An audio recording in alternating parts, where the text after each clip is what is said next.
ሰላም ልጆች፣ ዛሬ ደግሞ እንደተለመደው አዝናኝና አስተማሪ የሆነ ተረት ይዤላችሁ መጥቻለሁ። የተረቱ ርዕስ የተሰነጠቀው ማሰሮ ይባላል። ዝግጁ ናችሁ? እሺ፣ ወደ ተረቱ እንሂድ።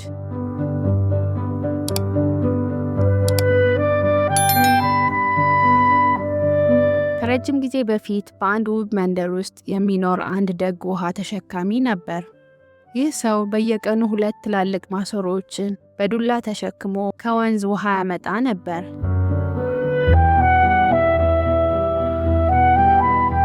አንደኛው ማሰሮ አዲስ የሚያብረቀርቅና ምንም እንከን የሌለበት ሙሉ ማሰሮ ነበር። ሁለተኛው ማሰሮ ግን በጎኑ በኩል ትንሽ ስንጥቅ ነበረው። በየቀኑ መንገድ ረጅም ስለነበር ሙሉ ማሰሮ ውሃ ሳይፈስበት ሙሉ ሆኖ ጌታው ቤት ይደርሳል። በዚህም የተነሳ በጣም ይኩራራ ነበር። አያችሁ፣ እኔ ጎበዝ ነኝ፣ አንድ ጠብታ ውሃ እንኳን አላባክንም፣ እንደዛኛው የተሰነጠቀ ማሰሮ አይደለሁም ይላል። የተሰነጠቀው ማሰሮ ግን በጣም ያዝን ነበር።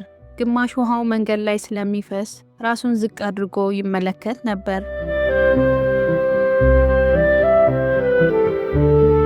አንድ ቀን የተሰነጠቀው ማሰሮ ለጌታው እንዲህ አለው፣ ጌታዬ ሆይ በጣም ይቅርታ፣ እኔ ደካማ ነኝ። በዚህ ስንጥቄ ምክንያት ግማሹን ውሃ መንገድ ላይ እያፈሰስኩ ለድካምህ የሚገባ ውሃ አላቀረብኩልህም ይለዋል።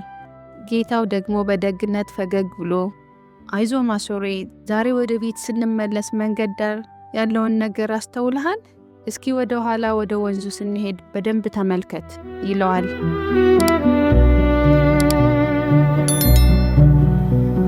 ውሃ ቀጥተው ወደ ቤት ሲመለሱ የተሰነጠቀው ማሰሮ የሚገርም ነገር አየ። እሱ በሚንጠለጠልበት በኩል ያለው መንገድ በሙሉ ውብ አበቦች ተሞልቷል። አየህ፣ እኔ ያንተን ስንጥቅ አውቅ ነበር። ስለዚህ በአንተ በኩል የአበባ ዘሮችን ዘርቼ ነበር። አንተ በየቀኑ ውሃ ስታፈስላቸው እነሆ ዛሬ ለቤቴ ውበት የሚሆኑ አበቦች አፈሩ። አንተ ባትሰነጠቅ ኖሮ እነዚህ አበቦች አይኖሩም ነበር አለው። ከዛን ቀን ጀምሮ የተሰነጠቀው ማሰሮ በጣም ደስተኛ ሆነ።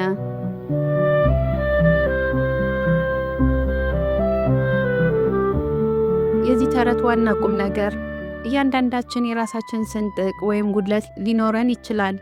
ነገር ግን ያ ጉድለት በትክክለኛው እጅ ሲገባ ለሌላ ዓላማ ሊውል ይችላል።